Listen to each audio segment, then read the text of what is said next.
Welcome to the Slop Farm. Enjoy the video. You start by choosing sticky notes that match your design and the surface.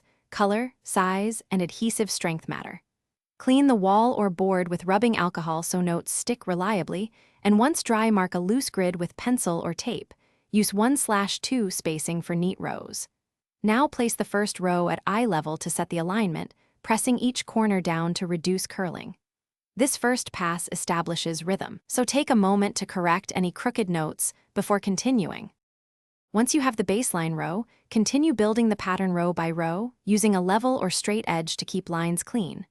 Alternate colors or rotate notes to introduce texture and depth, and consider staggering placements like brickwork to hide seams. When you want a tiled look, overlap edges by about 0.25, pressing firmly so layers adhere. Make small adjustments as you go. If a note sits off, peel gently and realign.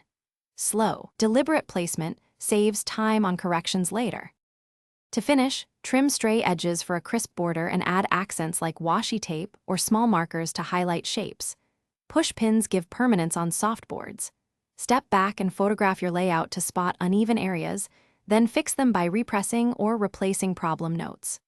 If notes peel due to humidity or texture, make sure the surface is clean, switch to higher adhesion notes, or use thin double-sided tape behind edges. This simple fix prevents lifting without changing the look of your design.